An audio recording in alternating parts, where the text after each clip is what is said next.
Hello everyone, welcome to exam affairs. आज हम लोग भारतीय राज्य व्यवस्था का जो पहला टॉपिक है वो है भारत का संवैधानिक विकास, उसको पढ़ने वाले हैं। जैसा कि आपको पता है कि हमने इससे पहले वाले वीडियो में 1773 से लेके 1853 वाला जो पार्ट है, जो भी अधिनियम है, उसको हम लोग पढ़ चुके हैं। और हमारा जो अब 1858 से 1947 के बीच में जो भी अधिनियम बने उसको पढ़ने वाले हैं। और ये दो पार्ट में डिवाइड होता है। एक ईस्ट इंडिया कंपनी के शासन के अधीन जो भी अधिनियम बने और दूसरा जो ब्रिटिश ताज के अधीन बना। तो चलिए हम अपने सेकेंड पार्ट पे चलते हैं, जो कि 1858। इससे पहले ये सब हमने कंप्लीट कर लिया है। अब हम लोग जो है 1858 का संवैधानिक जो विकास है उसके अंतर्गत ये जो चैप्टर है 1858 का भारत सरकार अधिनियम, इसको देखते हैं। जैसा कि आपको पता है कि जो 1858 का अधिनियम है ये आया क्योंकि 1857 में सिपाही विद्रोह हुआ, और इसी को हम लोग जो है प्रथम स्वतंत्रता संग्राम या सिपाही विद्रोह कहते हैं। और इससे हुआ क्या? इससे हुआ ये कि ईस्ट इंडिया कंपनी का जो शासन है वो समाप्त हो गया, और जो भी गवर्नर्स थे, जो भी क्षेत्र था, जो भी राजस्व संबंधी शक्तियाँ थी, वो ब्रिटिश राजशाही को हस्तांतरित हो गई। इसका मतलब है कि ताज के अधीन हो गई शक्तियाँ। जो शासन का केंद्र है वो ताज के अधीन हो गया, जो कि इंग्लैंड में थे। अब देख लेते हैं सबसे पहले कि जो भारत का संवैधानिक विकास है इसके महत्वपूर्ण इम्पोर्टेंट पॉइंट्स जो है उसको देख लेते हैं। अब जो 1858 का अधिनियम है इसमें क्या हुआ? इसमें जो है जो महारानी विक्टोरिया हैं वो शासन जो है महारानी विक्टोरिया के अधीन चला गया, और जो गवर्नर जनरल था उसका नाम बदल कर अब भारत का वायसराय कर दिया गया, जो कि काफ़ी इम्पोर्टेंट है। ये याद रखना है, आपसे पूछा जाता है एग्ज़ाम में कि वायसराय कब हुआ। तो ये 1858 के अधिनियम के द्वारा किया गया। और जो वायसराय वो भारत में ब्रिटिश ताज का प्रत्यक्ष प्रतिनिधि बन गया, और जो लॉर्ड कैनिंग था वो भारत का प्रथम वायसराय बना। तो अगर आपसे पूछा जाए कि भारत का प्रथम वायसराय कौन बना, तो वो लॉर्ड कैनिंग बना।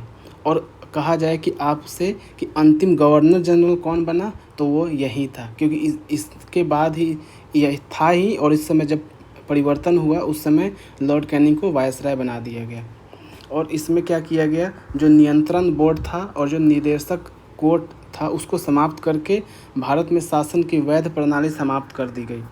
और इसमें यह भी प्रावधान किया गया कि एक नए पद का सृजन किया गया भारत के राज्य सचिव का, जिसमें जो है भारतीय शासन पर संपूर्ण नियंत्रण की शक्ति निहित थी। और ये जो सचिव है ये ब्रिटिश कैबिनेट का सदस्य था और अंततः ब्रिटिश संसद के प्रति उत्तरदायी था। तो ये भारत का सचिव का मतलब ये नहीं है कि कोई भारतीय बन गया। भारत का सचिव ये पद सृजन किया गया जो कि ब्रिटिश कैबिनेट का ही सदस्य होता था। और इसमें एक प्रावधान किया गया कि जो भारत सचिव की सहायता के लिए 15 सदस्यीय परिषद का गठन किया गया, जो एक सलाहकार परिषद थी, और परिषद का अध्यक्ष है वो भारत सचिव को बनाया गया। इसके बाद इसमें यह भी प्रावधान किया गया कि भारत सचिव की जो परिषद का गठन किया गया वो निगमित निकाय थी, और जिससे भारत और इंग्लैंड में मुकदमा करने का अधिकार था, और इस पे भी मुकदमा किया जा सकता था। इसके बाद हम देखते हैं अपना अगला अधिनियम जो है 1861 का भारत परिषद अधिनियम। इसके द्वारा क्या किया गया कि भारतीय प्रतिनिधियों को शामिल करने की शुरुआत कर दी गई कानून बनाने में। उसके बाद वायसराय कुछ भारतीयों को विस्तारित परिषद में गैर सरकारी सदस्य के रूप में नामांकित कर सकता था, जो कि 1862 में क्या होता है, लॉर्ड कैनिंग ने 3 भारतीयों को, वो कौन कौन से थे, बनारस के राजा, पटियाला के महाराज और सर दिनकर राव, जो है इन तीनों लोगों को विधान परिषद में मनोनीत किया। तो आपको ये नाम याद रखना है, बनारस के राजा, पटियाला के महाराज और सर दिनकर राव, इन तीनों को जो है विधान परिषद में मनोनीत किया। किसने? लॉर्ड कैनिंग ने। इस अधिनियम ने जो है मद्रास और बम्बई की जो प्रेसिडेंसी थी उसकी विधायी शक्तियाँ पुनः विकेंद्रीकृत करने की प्रक्रिया शुरू की, जो कि पहले केंद्रीकृत कर दी गई थी, अब इसको विकेंद्रीकृत कर दी गई।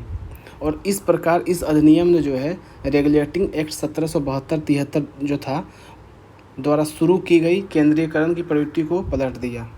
और 1833 के चार्टर अधिनियम के साथ ही अपने चरम पर पहुंच गई थी ये केंद्रीकरण, जिसको भी इस अधिनियम के द्वारा समाप्त कर दिया गया। ये क्यों किया जा रहा है? क्योंकि 1857 में इतनी बड़ी क्रांति हुई जिससे जो है जनता में अनरेस्ट की स्थिति उत्पन्न हो गई थी। तो उन चीज़ों को डाइल्यूट करने के लिए छोटे छोटे परिवर्तन किए जा रहे थे ताकि कोई फिर से बड़ा आंदोलन न खड़ा हो सके। इस विधायी विकास की नीति के कारण 1937 तक प्रांतों को संपूर्ण आंतरिक स्वायत्तता हासिल हो गई, जो कि 1937 में चुनाव के माध्यम से ये जो स्वायत्तता है दिखाई देती है। और बंगाल, उत्तर पश्चिम सीमा प्रांत, पंजाब में जो है 1862, 1866 और 1897 में विधान परिषदों का गठन किया गया। अब ये बात आपको याद रखना है कि बंगाल में कब? 1862 में, उत्तर पश्चिम सीमा प्रांत में 1866 में और पंजाब में जो 1897 में जो है विधान परिषदों का गठन किया गया। इसने जो है वायसराय को आपातकाल में बिना काउंसिल की संस्तुति के अध्यादेश जारी करने की शक्ति प्रदान कर दी। और ऐसे जो अध्यादेश है इनकी अवधि 6 महीने की होती थी, जो कि आपको अभी पता है। जो वर्तमान में भी हमारी संसद है, राष्ट्रपति अध्यादेश जारी करते हैं, इससे वो वाला प्रावधान है। अब हम देखते हैं 1892 का भारत परिषद अधिनियम। इसके माध्यम से जो है केंद्रीय और प्रांतीय विधान परिषदों में अतिरिक्त गैर सरकारी सदस्यों की संख्या बढ़ाई गई। हालांकि बहुमत सरकारी सदस्यों का ही रहता था। और उसके बाद इसमें और क्या हुआ? इसने जो है विधान परिषद के कार्यों में वृद्धि कर उन्हें बजट पर बहस करने और कार्यपालिका के प्रश्नों का उत्तर देने के लिए अधिकृत किया। तो अब आपसे पूछा जाएगा कि बजट पर बहस करने की चर्चा जो है किस अधिनियम में की गई है? तो वो 1892 का भारत परिषद अधिनियम, जो कि आपको PYQ में देखने को मिलेगा। अभी हम इस वीडियो के बाद जब ये सारे अधिनियम ख़त्म हो जाएगा फिर हम लोग PYQ करेंगे, फिर उसमें हम देखेंगे कि कहाँ कहाँ से क्या क्वेश्चन आया है। इसमें ये भी प्रावधान था कि इसने जो है केंद्रीय विधान परिषद और बंगाल चैम्बर्स ऑफ कॉमर्स में गैर सरकारी सदस्यों के नामांकन के लिए वायसराय की शक्तियों का प्रावधान था। इसके अलावा प्रांतीय विधान परिषदों में गवर्नरों को जिला परिषद, नगरपालिका, विश्वविद्यालय, व्यापार संघ, जमींदारों और चैम्बर्स ऑफ कॉमर्स की सिफारिशों पर गैर सरकारी सदस्यों की नियुक्ति करने की शक्ति थी। तो इस तरीके से देखा हमने कि 1892 के जो भारत परिषद अधिनियम है उसकी क्या क्या विशेषताएं थी। अब जो हमारा अगला अधिनियम है वह है 1909 का भारत शासन अधिनियम, जिसको हम लोग जो है मार्ले मिंटो सुधार भी बोलते हैं। ये बात याद रखना है। अब ये मार्ले मिंटो सुधार क्यों बोला जाता है? क्योंकि जो उस समय राज्य सचिव थे वो लॉर्ड मार्ले थे और जो वायसराय थे वो लॉर्ड मिंटो थे। इसी कारण जो है इसको जो है मार्ले मिंटो सुधार बोला गया। अब हम देख लेते हैं इसकी क्या क्या विशेषताएं थी 1909 के अधिनियम में। तो इसमें क्या किया गया? केंद्रीय और प्रांतीय विधान परिषदों के आकार में काफ़ी वृद्धि की और इसने जो है केंद्रीय परिषद में इसकी संख्या जो है 16 से 60 हो गई, मतलब संख्या बढ़ा दी गई। और उसके बाद क्या हुआ? प्रांतीय विधान परिषदों में इनकी संख्या एक समान नहीं थी, मतलब कहीं भी प्रांतीय विधान परिषदों में इनकी संख्या एक समान नहीं थी। उसके बाद इसमें क्या प्रावधान था? इसमें प्रावधान था केंद्रीय परिषद में सरकारी बहुमत को बनाए रखा और लेकिन प्रांतीय परिषदों में गैर सरकारी सदस्यों की बहुमत की अनुमति थी। इसने जो है दोनों स्तरों पे, जो विधायिका के 2 स्तर थे उस पर विधान परिषदों के कार्यों का दायरा बढ़ा दिया। उदाहरण के तौर पर अनुपूरक प्रश्न पूछना, बजट पर संकल्प रखना आदि। इस अधिनियम के अंतर्गत पहली बार किसी भारतीय को वायसराय और गवर्नर की कार्य परिषद के साथ एसोसिएशन बनाने का प्रावधान किया गया। ये बात आपको याद रखना है कि पहली बार एसोसिएशन बनाने का प्रावधान किस में किया गया है? तो 1909 के अधिनियम। और इसके तहत क्या हुआ? सत्येंद्र प्रसन्न सिन्हा जो थे वायसराय की कार्यकारी परिषद में प्रथम भारतीय सदस्य बने। तो ये बहुत ही VVIP है, बहुत इम्पोर्टेंट है। ये काफ़ी बार पूछा जाता है कि वायसराय की कार्यपालिका परिषद के प्रथम भारतीय सदस्य कौन बने थे? वो सत्येंद्र प्रसन्न सिन्हा थे और उन्हें विधि सदस्य बनाया गया। इन्हीं को जो है विधि सदस्य बनाया गया। इस अधिनियम ने जो है पृथक निर्वाचन के आधार पर मुस्लिमों के लिए सांप्रदायिक प्रतिनिधित्व का प्रावधान किया। तो ये भी काफ़ी इम्पोर्टेंट है, क्योंकि ये पूछा जाता है कि मुस्लिमों के लिए सांप्रदायिक प्रतिनिधित्व का प्रावधान किस अधिनियम में क्या किया गया, तो 1919 के अधिनियम में 1909 के अधिनियम में किया गया। और इसके अंतर्गत क्या किया गया, जब मुस्लिमों को प्रतिनिधित्व देने की बात की गई, मुस्लिमों को सदस्यों का जो चुनाव होता था वो मुस्लिम मतदाता ही कर सकते हैं। यही सबसे बड़ी प्रॉब्लम थी इस प्रावधान में। इस प्रकार इस अधिनियम ने सांप्रदायिकता को वैधानिकता प्रदान की और लॉर्ड मिंटो को जो है सांप्रदायिक निर्वाचन के जनक के रूप में जाना गया।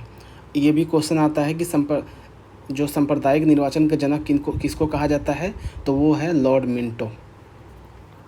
इसने जो है presidency, corporation, chambers of commerce और विश्वविद्यालय और जमींदारों के लिए अलग प्रतिनिधित्व का भी प्रावधान किया। एक तरफ इसने क्या किया, सांप्रदायिकता का बीज बोझ दिया, और दूसरी तरफ क्या किया, जो ज़मींदार थे, जो रसूख वाले लोग थे, उनके लिए अलग प्रतिनिधित्व का प्रावधान कर दिया, ताकि जो है दो ग्रुप जो है उसके सपोर्ट में आ जाए, ताकि इनका शासन चलता रहे। फूट डालो और राज करो की नीति इसी को कहते हैं। इस तरीके से हमने देखा 1909 के अधिनियम के बारे में क्या क्या इसकी विशेषताएँ थी। अब हमारा जो अगला अधिनियम है वह है 1919 का भारत शासन अधिनियम। इसको जो है मॉन्टेगू चेम्सफोर्ड सुधार भी कहते हैं। और इसको मॉन्टेगू चेम्सफोर्ड सुधार क्यों कहते हैं, उसका यही कारण है क्योंकि मॉन्टेगू जो है भारत के राज सचिव थे और जो चेम्सफोर्ड थे वो भारत के वायसराय थे, इसलिए इसको मॉन्टेगू चेम्सफोर्ड सुधार भी कहते हैं। जो 20 अगस्त 1917 को जो है ब्रिटिश सरकार ने पहली बार घोषित किया कि उसका उद्देश्य भारत में क्रमिक रूप से उत्तरदायी सरकार की स्थापना करना था, और क्रमिक रूप से 1919 में भारत शासन अधिनियम बनाया गया, जो कि 1921 में लागू हुआ, और इस कानून को हम लोग मॉन्टेगू चेम्सफोर्ड सुधार कहते हैं। अब देखते हैं कि 1919 के अधिनियम की क्या क्या विशेषताएं हैं। इस अधिनियम में प्रशासन के सभी विषयों को जो है दो श्रेणी में, केंद्रीय विषयों और प्रांतीय विषयों में विभाजित कर दिया, मतलब वर्गीकृत कर दिया गया। ये प्रावधान किया गया कि जो विषय थे उनको दो श्रेणियों में विभाजित कर दिया गया। इसने प्रांतीय विषयों को पुनः दो भागों में विभक्त किया, हस्तांतरित और आरक्षित। जो हस्तांतरित विषय थे उसमें क्या क्या था, उसमें था सार्वजनिक स्वास्थ्य, शिक्षा, स्थानीय स्वशासन, कृषि आदि शामिल थे। जबकि आरक्षित विषयों में जो है क्या शामिल था, पुलिस, न्याय प्रशासन, जेल, भूमि राजस्व, वित्त आदि। इस तरीके से दो में विभाजित कर दिया गया, एक आरक्षित और एक हस्तांतरित। ये आपको ध्यान रखना है। जो हस्तांतरित विषय पर गवर्नर का शासन होता था और इस कार्य में वह उन मंत्रियों की सहायता भी लेता था, और जो विधान परिषद के प्रति उत्तरदायी थे। ये जो लोग थे, हस्तांतरित विषयों पर गवर्नर का शासन होता था और ये लोग जो है विधान परिषद के प्रति उत्तरदायी थे। दूसरी जो आरक्षित विषय थे उस पर गवर्नर कार्यपालिका परिषद की सहायता से शासन तो करता था, परंतु विधान परिषद के प्रति उत्तरदायी नहीं था। शासन की इस दोहरी व्यवस्था को ही द्वैध शासन व्यवस्था कहा गया, जिसमें क्या कर दिया गया, बांट दिया गया। अब देखते हैं इसकी अगली विशेषता क्या है। इस अधिनियम जो है पहली बार देश में द्विसदनीय व्यवस्था और प्रत्यक्ष निर्वाचन व्यवस्था की प्रारंभ किया। मतलब ये है कि 1919 के अधिनियम में जो है प्रत्यक्ष निर्वाचन की व्यवस्था भी की गई और द्विसदनीय व्यवस्था को भी पहली बार लागू किया गया। इस प्रकार भारतीय विधान परिषद के स्थान पर द्विसदनीय व्यवस्था यानी राज्यसभा और लोकसभा का गठन किया गया। दोनों सदनों में बहुसंख्यक सदस्यों को प्रत्यक्ष निर्वाचन के माध्यम से निर्वाचित किया गया। मतलब जो दोनों सदनों में जो है जो बहुसंख्यक सदस्य थे वो प्रत्यक्ष निर्वाचन के माध्यम से ही निर्वाचित किए गए। और इसके अनुसार वायसराय की कार्यकारी परिषद के 6 सदस्यों में कमांडर इन चीफ को छोड़कर 3 सदस्यों का भारतीय होना आवश्यक था। इसमें और क्या प्रावधान थे, इसने जो है सांप्रदायिक आधार पर सिखों, भारतीय ईसाइयों, आंग्ल भारतीयों और यूरोपियों के लिए पृथक निर्वाचन के सिद्धांत को विस्तारित कर दिया। इसने जो पृथक निर्वाचन पिछले अधिनियम में प्रारंभ किया था केवल मुस्लिमों के लिए, इस अधिनियम में जो है और इसको विस्तार कर दिया गया। सिखों के लिए भी पृथक निर्वाचन का प्रावधान किया गया ईसाइयों के लिए भी और आंग्ल भारतीय और तथा यूरोपियों के लिए भी। इस कानून ने संपत्ति कर या अन्य योग्यताओं के आधार पर सीमित संख्या में लोगों को मताधिकार प्रदान किया गया। मतलब जो मताधिकार प्रदान किया गया उसका आधार क्या था, तो संपत्ति कर या अन्य योग्यताओं के आधार पे, मतलब डायरेक्ट कोई भी वोटिंग नहीं कर सकता था। इस कानून ने लंदन में भारत के उच्चायुक्त के कार्यालय का सृजन किया। अब तक जो है भारत सचिव द्वारा किए जा रहे कुछ कार्यों का उच्चायुक्त को हस्तांतरित कर दिया गया। अब इसका अगला प्रावधान क्या है? अगला प्रावधान है इसमें एक लोक सेवा आयोग का गठन किया गया। अतः 1926 में सिविल सेवकों की भर्ती के लिए केंद्रीय लोक सेवा आयोग का गठन किया गया। ये सबसे इम्पोर्टेंट प्रावधान है कि इसमें जो है लोक सेवा आयोग का गठन किया गया, जिसमें सिविल सेवकों की भर्ती होती थी। और इसने जो है पहली बार केंद्रीय बजट को राज्यों के बजट से अलग कर दिया गया। जो बजट था उसको दो भाग में बांट दिया गया, केंद्रीय बजट और राज्य का बजट, दोनों का बजट जो है अलग अलग होगा। और इसमें जो है राज्य विधानसभाओं को अपना बजट स्वयं बनाने के लिए अधिकृत कर दिया गया। ये इम्पोर्टेंट है क्योंकि जब मल्टीपल स्टेटमेंट में क्वेश्चन आएगा तो ये इसमें पूछ लिया जाएगा। इसके अंतर्गत एक वैधानिक आयोग का गठन किया गया, जिसका कार्य 10 वर्ष बाद जांच करने के बाद भी अपनी रिपोर्ट प्रस्तुत करना था। मतलब 10 वर्ष बाद ये जो है जांच करेगा और एक रिपोर्ट प्रस्तुत करेगा। इसने जो है एक चैम्बर ऑफ प्रिंसेस, जिसे नरेंद्र मंडल के नाम से भी जाना जाता है, की स्थापना का प्रस्ताव रखा। चैम्बर का उद्घाटन जो 1921 में हुआ और इसमें जो है 120 सदस्य, यानी जो 120 सदस्य उसमें 108 राज्यों के राजकुमार और अन्य राज्यों के 12 प्रतिनिधि शामिल थे। और इसका नेतृत्व जो है वायसराय करता था। इसने आम हित के मामलों पर परामर्श और चर्चा को आसान बनाया। इस तरीके से देखा हमने कि 1919 के अधिनियम के क्या क्या प्रावधान थे और इसकी क्या क्या विशेषताएं थी। अब हमारा अगला जो एक्ट है वह है भारत शासन अधिनियम 1935। ये जो है सबसे इम्पोर्टेंट है क्योंकि हमारा जो वर्तमान में जो संविधान है उसका 70% जो भी उसमें प्रावधान है वो 1935 के अधिनियम से ही लिया गया है। तो आइए देखते हैं इसमें क्या क्या प्रावधान था। यह अधिनियम भारत में पूर्ण उत्तरदायी सरकार के गठन में एक मील का पत्थर साबित हुआ। मतलब पूर्ण उत्तरदायी के लिए यहाँ से प्रावधान चालू हो गए। यह एक लंबा और विस्तृत दस्तावेज था जिसमें क्या था, 321 धाराएं और 10 अनुसूचियाँ थी। तो आपको ये याद रखना है कि 1935 के अधिनियम में 321 धाराएं और 10 अनुसूचियों का प्रावधान किया गया था। और हम इसमें इसकी और विशेषताएं देख लेते हैं क्या क्या थी। इसने जो है अखिल भारतीय संघ की स्थापना की और उसके बाद इसमें जो है राज्य और रियासतों को एक इकाई की तरह माना गया। जो राज्य थे और जो रियासत थे उनको एक अलग इकाई के रूप में माना गया। और अधिनियम ने केंद्र और इकाइयों के बीच 3 सूचियाँ बनाई, जैसे संघीय सूची, राज्य सूची और समवर्ती सूची। उस 1935 का अधिनियम में जो है संघीय सूची में 59 विषय थे, राज्य सूची में 54 विषय थे और समवर्ती सूची में 36 विषय थे। अब आपको पता होना चाहिए कि जो संघीय सूची है उसमें केवल संघ की विषय आते हैं जिस पे केवल संघ कानून बना सकता है। जो राज्य सूची है उसमें जो है केवल राज्य सरकार ही कानून बना सकती है, जबकि समवर्ती सूची में दोनों मिल के कानून बना सकते हैं। इस तरीके से जो है शक्तियों का बंटवारा किया गया था। जो अवशिष्ट शक्तियाँ थी वो वायसराय को दे दी गई थी। हालांकि संघीय व्यवस्था कभी अस्तित्व में नहीं आई क्योंकि देशी रियासतों ने इसमें शामिल होने से इनकार कर दिया। अब आपको बात याद रखना है कि जो 1935 का अधिनियम में जो देशी रियासतें थी उन्होंने जो है संघीय व्यवस्था को कभी माना ही नहीं और इसलिए इसमें शामिल होने से उन्होंने इनकार कर दिया। अब हम इसके अगले विशेषता पे देखते हैं।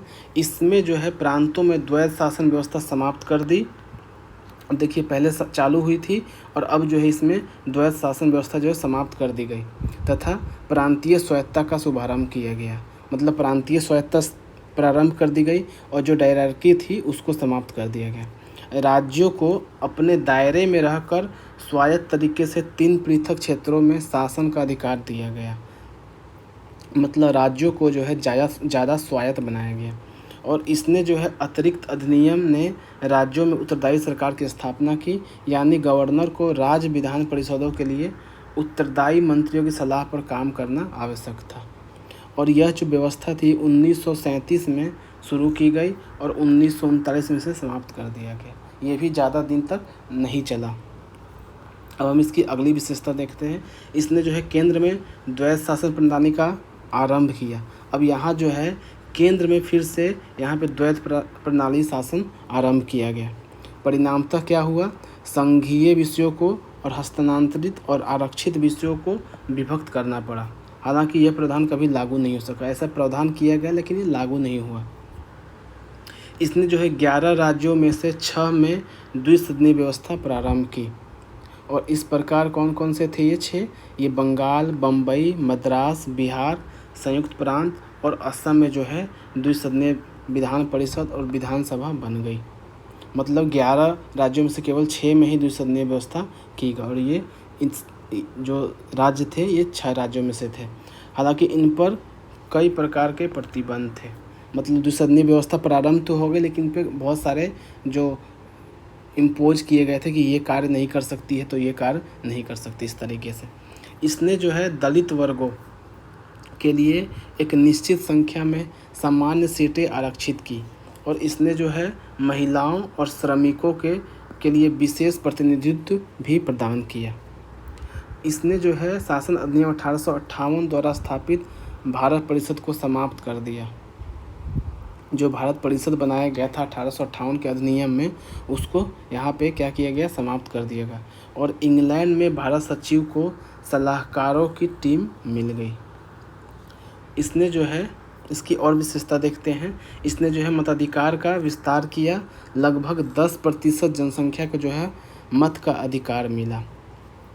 अभी भी केवल 10% लोग ही मतदान करने के लायक थे। मतलब उनको अधिकार दिया गया। लायक तो सभी थे परंतु ऐसा प्रावधान नहीं किया गया।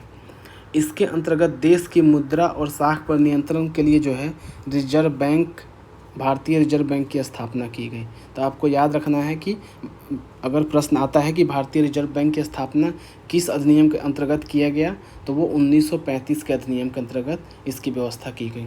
और इसने न केवल संघीय लोक सेवा आयोग की स्थापना की बल्कि प्रांतीय सेवा आयोग और 2 या 2 से अधिक राज्यों के लिए संयुक्त सेवा आयोग की स्थापना की। इस तरीके से मतलब एक संघीय लोक सेवा आयोग थी, एक प्रांतीय लोक सेवा आयोग थी और तीसरी संयुक्त सेवा आयोग भी थी।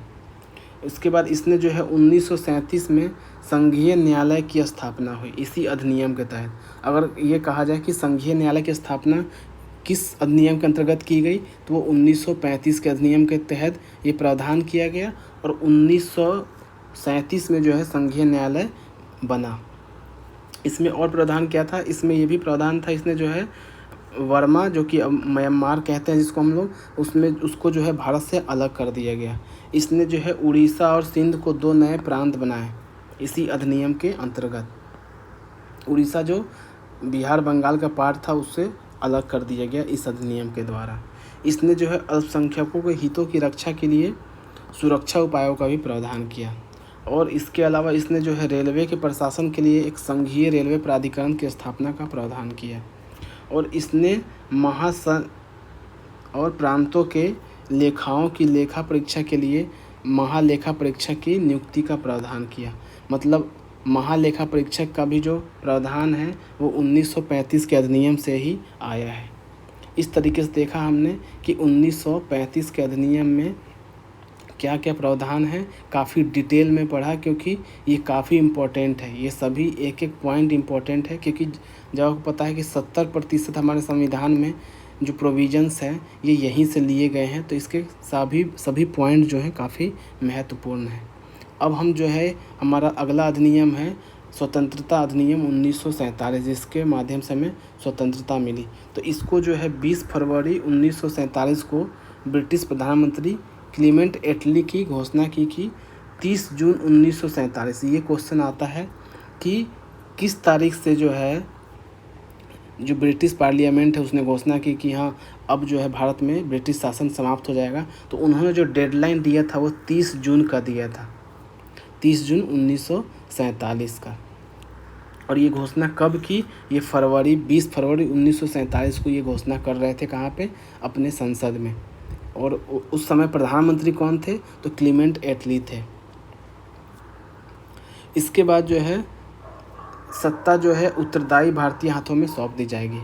इस घोषणा पर जो है मुस्लिम लीग जो है उसने आंदोलन किया, क्योंकि उस समय ये प्रावधान नहीं किया गया कि 2 अलग राष्ट्र बनेंगे या नहीं बनेंगे, और इसलिए मुस्लिम लीग जो है इससे नाराज़ थी। और 3 जून 1947 को ब्रिटिश सरकार ने जो है फिर स्पष्ट किया कि 1946 में गठित संविधान सभा द्वारा बनाया गया संविधान उन क्षेत्रों पर लागू नहीं होगा। मतलब ये कहा गया कि जो भी संविधान बना है ब्रिटिश सरकार के द्वारा वो अब लागू नहीं होगा। जो 3 जून 1947 को वायसराय जो लॉर्ड माउंटबेटन थे उन्होंने जो है विभाजन की योजना पेशकश की, और इसी योजना को जो है माउंटबेटन योजना हम लोग बोलते हैं। और इस योजना को जो है कांग्रेस और मुस्लिम लीग ने दोनों ने स्वीकार कर लिया, क्योंकि अंततः जो है अब जो है देश का विभाजन हो रहा था, और किसके आधार पर?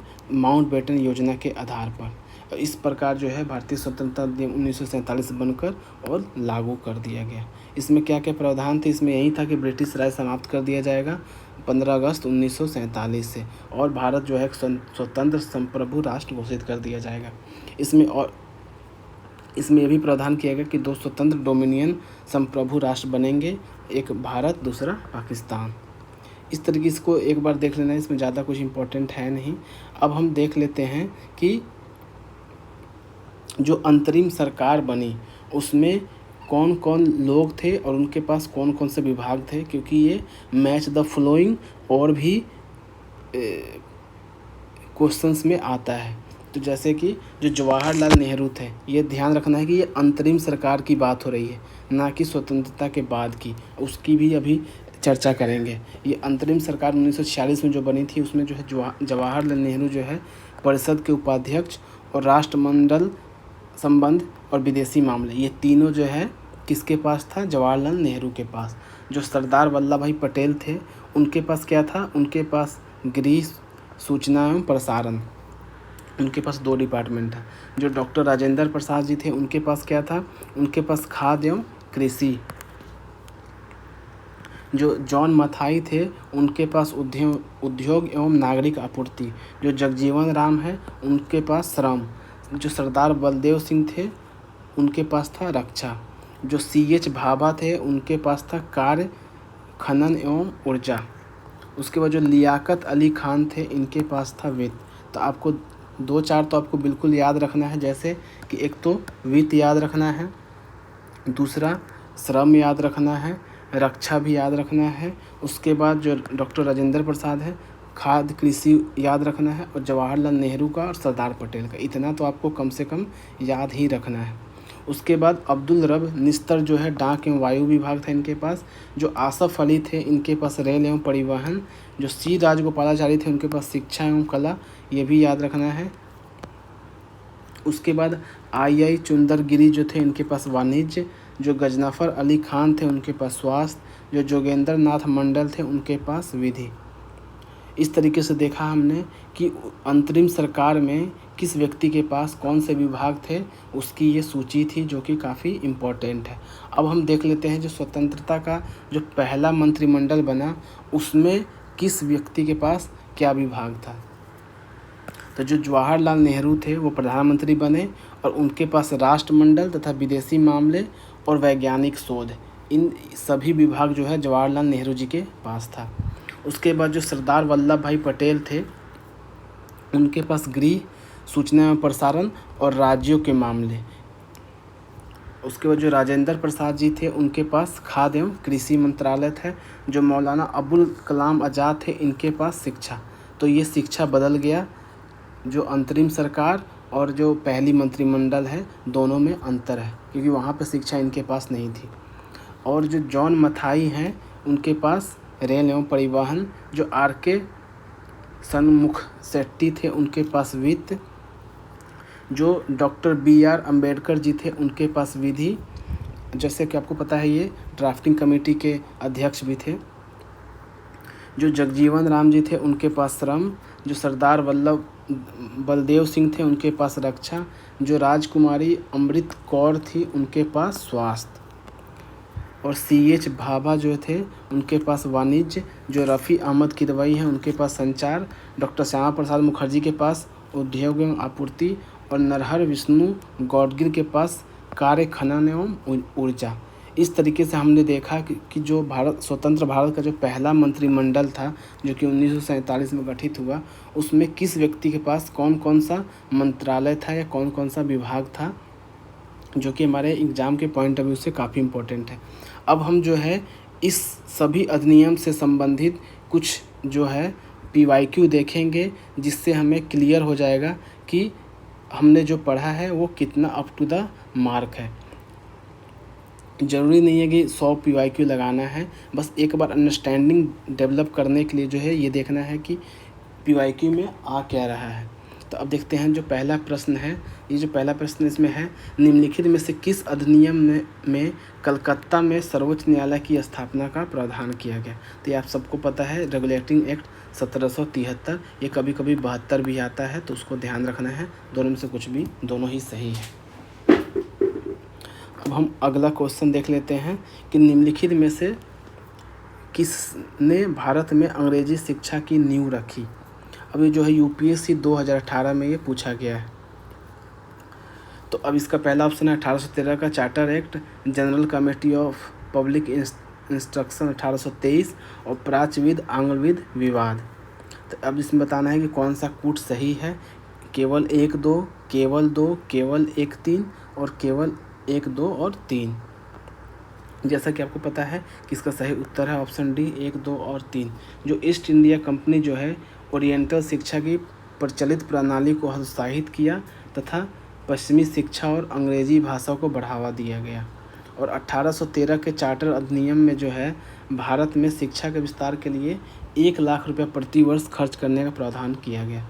ये क्वेश्चन कई बार पूछा जाता है कि किस अधिनियम में जो है भारत में शिक्षा के प्रसार पर 1 लाख रुपये खर्च करने की बात कही गई, तो वो है 1813 का चार्टर अधिनियम।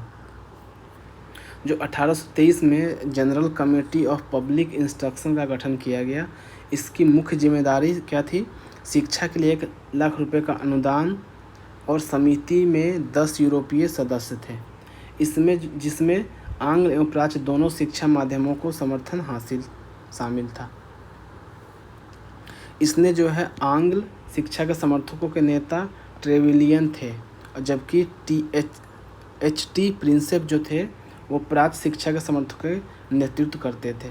और इसके बाद जो गवर्नर जनरल थे लॉर्ड विलियम वेंटिक के शासन में 7 मार्च 1835 को लॉर्ड मैकाले के प्रस्ताव को स्वीकार कर भारत में अंग्रेजी को उच्च शिक्षा का माध्यम मान लिया गया।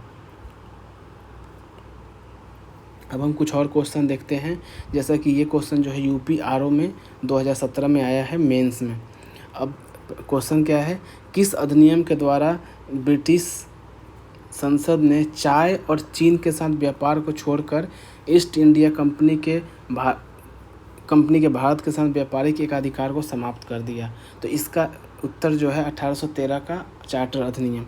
जो 1813 का चार्टर अधिनियम है, इसके माध्यम से जो है ब्रिटिश संसद ने चाय के व्यापार और चीन के साथ व्यापार को छोड़कर जो है ईस्ट इंडिया कंपनी के साथ सभी व्यापारिक एकाधिकार को समाप्त कर दिया गया। तो ये आपको बात याद रखना है कि 1813 के अधिनियम में ये प्रावधान कर दिया गया कि एक चाय का व्यापार और एक चीन के साथ व्यापार को छोड़ के जो भी ब्रिटिश ईस्ट इंडिया कंपनी के पास एकाधिकार थी व्यापार का, उसको सबको समाप्त कर दिया। केवल ये 2 रहेगा, इनको भी आगे समाप्त कर दिया जाएगा। जो 1833 के चार्टर अधिनियम था, उसमें क्या किया गया कि कंपनी के समस्त व्यापारिक जो एकाधिकार थे वो समाप्त कर दिए गए। जैसे जो चीन और चाय के साथ जो रह गया था, उसको भी जो है 1833 के चार्टर अधिनियम में जो है वो समाप्त कर दिया गया। इस तरीके से हम PYQ में देख रहे हैं, कुछ ऐसा कोई भी क्वेश्चन नहीं है जो हमने पढ़ा है उससे बाहर आ रहा है। वो सब कुछ उसमें कवर है, जितने भी पॉइंट्स हैं, जो भी इम्पोर्टेंट पॉइंट्स हैं। अब हम अपना अगला प्रश्न देखते हैं, किस अधिनियम ने जो है भारतवासियों को अपने देश के प्रशासन में कुछ हिस्सा लेना संभव बनाया? तो इसका आंसर है चार्टर एक्ट 1833। ये जो प्रश्न है यूपीपीसीएस के प्री में 2012 में पूछा गया है। जो चार्टर एक्ट 1833 की धाराओं में सबसे महत्वपूर्ण धारा था की संख्या 87 थी, जिसमें यह क्या कहा गया था कि किसी भी भारतीय अथवा क्राउन की देशज मतलब जो देसी प्रजा थी वो अपने धर्म, जन्मस्थान, वंशानुक्रम, रंग अथवा इसमें किसी भी एक कारणवश कंपनी के अधीन पद अथवा सेवा के अयोग्य नहीं माना जाएगा। इससे पहले अयोग्य लोग नहीं सिलेक्ट करते थे। यह वह पहली कानूनी प्रावधान था जिसने जो है भारतीयों के लिए प्रशासनिक पदों में प्रवेश के मार्ग खोल दिए। और इंडियन काउंसिल एक्ट 1861 के द्वारा पहली बार भारतीयों को विधायी परिषद में नामित सदस्यों के रूप में प्रवेश मिला। इस तरीके से हमने ये क्वेश्चन भी देखा। अब हम अपना अगला PYQ देखते हैं। जो अगला प्रश्न है कि भारत परिषद अधिनियम 1861 के संबंध में निम्न कथनों को सही विकल्प चुनें। तो अब ये जो क्वेश्चन है ये छत्तीसगढ़ PCS 2021 में ही आया हुआ है। पहला स्टेटमेंट क्या है? पहला स्टेटमेंट, इस अधिनियम के फलस्वरूप गवर्नर जनरल की कार्यपालिका परिषद में कुल सदस्यों की संख्या 7 हो गई। दूसरा, विधि निर्माण के लिए अतिरिक्त सदस्यों की संख्या कम से कम 6 और अधिक से अधिक 12 कर दी गई। उसके बाद तीसरा स्टेटमेंट है, भारतीय और केंद्रीय विषयों में किसी तरह का भेदभाव नहीं रखा गया। अब बताना इसमें से कौन सा सही है। ऑप्शन ए 1 2 3, 2 3, 1 3, केवल 1। तो इसका सही आंसर जो है 2 और 3 है, क्योंकि पहला जो स्टेटमेंट है वो गलत है। क्योंकि भारत परिषद अधिनियम 1961 के तहत जो है भारत के गवर्नर जनरल की कार्यकारी परिषद को पोर्टफोलियो प्रणाली पर कार्य करने वाली कैबिनेट में बदल दिया गया, जिसमें जो है राजस्व, सैन्य, कानून, वित्त और गृह विभागों के प्रमुख रूप में 5 सदस्य शामिल थे, ना कि 7। और वहाँ पे क्या कर दिया गया? चेंज कर दिया गया संख्या। जो 1874 ईस्वी में 6ठा सदस्य लोक निर्माण विभाग हेतु जुड़ा, इस अधिनियम के द्वारा विधायी कार्य के लिए अतिरिक्त सदस्यों की संख्या 6 और अधिकतम 12 कर दी गई, और जिन्हें गवर्नर जनरल द्वारा 2 वर्ष की अवधि के लिए नामित किया गया। इस अतिरिक्त सदस्यों में कम से कम आधे गैर सरकारी होने थे। जो भी ये सदस्य थे उसमें जो आधे सदस्य थे ये प्रावधान था कि गैर सरकारी होंगे। इस तरीके से जो है केंद्रीय और प्रांतीय विषयों के बीच कोई भेद नहीं किया गया। अब हम अपने अगले PYQ पे आते हैं। जैसा कि हमारा अगला क्वेश्चन है कि निम्नलिखित में से किस अधिनियम के अंतर्गत भारतीय विधान परिषद को बजट पर बहस करने की शक्ति प्राप्त हुई? जैसा कि जब हम पढ़ रहे थे उस समय हमने इसको पढ़ा था। तो इसका सही आंसर है ऑप्शन बी 1892 में। जो 1892 के भारतीय परिषद अधिनियम जो था उसमें जो है विधान परिषद के कार्यों में वृद्धि की गई और इसके तहत जो है बजट पर बहस करने की शक्ति दी गई, परंतु मतदान का अधिकार नहीं दिया गया। ये बात आपको ध्यान रखना है कि 1892 के अधिनियम में बजट पर बहस करने की तो शक्ति दी गई, परंतु इसमें कोई सदस्य मतदान नहीं कर सकता था, बस वो अपनी राय प्रस्तुत कर सकते थे। और अधिनियम के तहत जो है 6 दिन की पूर्व नोटिस पर कार्यपालिका से प्रश्न पूछने की अनुमति दी गई, परंतु पूरक प्रश्न नहीं पूछ सकते थे। यहाँ भी कि प्रश्न तो पूछा जा सकता था, वो भी 6 दिन का प्रीवियस नोटिस दे के, परंतु जो पूरक प्रश्न जो है वो नहीं पूछ सकते थे। अब अपने अगले प्रश्न पे आते हैं। अगला प्रश्न है, ब्रिटिश भारत में सांप्रदायिक प्रतिनिधित्व की व्यवस्था निम्नलिखित में से किस अधिनियम द्वारा की गई थी? तो इसका सही उत्तर जो है मार्ले मिंटो सुधार 1909 है। और ये जो प्रश्न है MPPCS में 2019 में पूछा गया है। जो भारतीय परिषद 1909 जो है, जिसको हम लोग मार्ले मिंटो सुधार बोलते हैं, के द्वारा जो है ब्रिटिश भारत में सर्वप्रथम सांप्रदायिक प्रतिनिधित्व की व्यवस्था की गई, और जिसके अंदर क्या किया गया था, मुसलमानों के लिए पृथक निर्वाचक मंडल का प्रावधान किया गया था। अब हम अपने अगले प्रश्न पे आते हैं कि भारतीय इतिहास के संबंध में द्वैध शासन सिद्धांत किसे निर्दिष्ट करता है। ये जो प्रश्न है यूपीएससी के 2017 के प्री में आया हुआ है।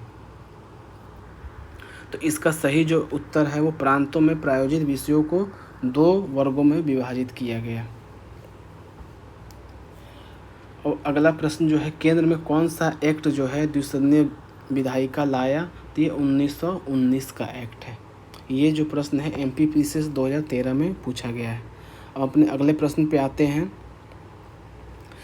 हमारा अगला प्रश्न है 1919 के मॉन्टेगू चेम्सफोर्ड सुधार में जो है 21 वर्ष की से अधिक आयु की सभी महिलाओं के लिए मताधिकार की संस्तुति की गई।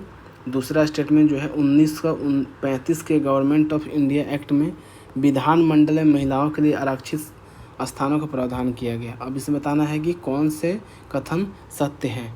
केवल एक, केवल दो, एक और दो दोनों, ना तो एक ना ही दो। तो इसका सही उत्तर जो है बी है, केवल दो। ये केवल दो सही है।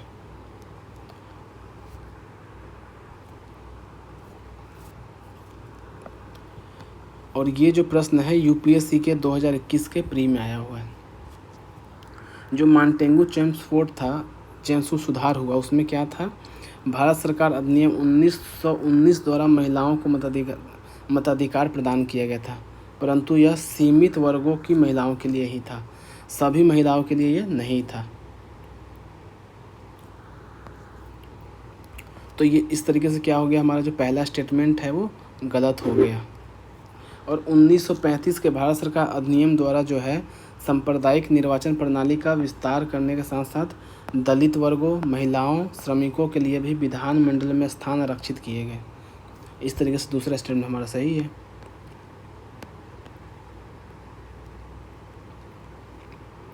अब इसमें और भी जो PYQ हैं उसको देखते हैं। वो जो हमारा अगला प्रश्न है कि निम्नलिखित में किस अधिनियम द्वारा 120 सदस्यों वाले चैम्बर्स ऑफ प्रिंसेस का प्रावधान किया गया। तो ये अधिनियम था 1919 का अधिनियम, और ये जो है यूपीपीसीएस के प्री 2023 में पूछा गया। अब हमारा अगला प्रश्न जो है निम्नलिखित में से किस अधिनियम द्वारा संवैधानिक निरंकुशता का सिद्धांत दिया गया। तो ये जो है 1935 के अधिनियम, और ये भी क्वेश्चन जो है एमपीपीसीएस 2017 में पूछा गया। ये इसका डिटेल है, पढ़ लीजिएगा आप लोग। अब हम लोग अपने अगले प्रश्न पे आते हैं। अगला प्रश्न क्या है कि भारत का संघीय न्यायालय जो है निम्नलिखित में से किस वर्ष में स्थापित किया गया था। तो ये 1937 में स्थापित किया गया था, और इसका प्रावधान किस में किया गया था, 1935 के भारत सरकार अधिनियम में। देखिए, जो भारत में संघीय न्यायपालिका थी उसकी स्थापना जो है 1 अक्टूबर 1937 में को की गई, जिसका प्रावधान भारत सरकार अधिनियम 1935 के अंतर्गत की गई थी। और इसके प्रथम मुख्य न्यायाधीश कौन थे, इसके यहाँ पे शायद गलत है, ये एलिजा इम्पे थी जो कि प्रथम मुख्य न्यायाधीश थी। 1935 के अधिनियम। अब अगला प्रश्न जो है 1935 के अधिनियम द्वारा स्थापित संघ में अवशिष्ट शक्तियाँ किसको दी गई थी। तो ये गवर्नर जनरल को दी गई थी, आपको पता है। और ये जो है देखिए यूपीपीसीएस में भी पूछा गया है, यूपीएससी में भी पूछा गया है। अब जो है अगला प्रश्न जो है निम्नलिखित में से कौन भारत सरकार अधिनियम 1935 की एक विशेषता नहीं है। जब भी आप लोग एग्ज़ाम में जाएंगे तो इस बात का हमेशा ध्यान रखेंगे कि क्या पूछा गया, विशेषता है या नहीं है। और ये जो प्रश्न है ये 70 बीपीएससी जो हाल में हुआ था उसका प्रश्न है। तो इसका सही उत्तर है 1935 के अधिनियम का मूल्यांकन। इसमें जो है 1935 का मूल्यांकन का प्रावधान नहीं किया गया था। इस तरीके से देखा आपने कि हमने जो है 1772 से लेके 1947 के बीच में जितने भी अधिनियम बने उन सभी को हमने कवर किया एक एक करके। और उसके बाद जो अंतरिम सरकार थी उसमें किस व्यक्ति के पास कौन सा विभाग था वो भी किया। फिर उसके बाद जो पहली सरकार बनी स्वतंत्र भारत की उसमें जो है किस व्यक्ति के पास क्या मंत्रालय था, विभाग था, वो भी देखा। उसके बाद हमने PYQ भी कवर किया। इस तरीके से हमने ओवरऑल सब कुछ कंप्लीट कर लिया है। तो thank you for watching our video. मिलते हैं अपने नेक्स्ट वीडियो में। Like, share and subscribe the channel. Thank you.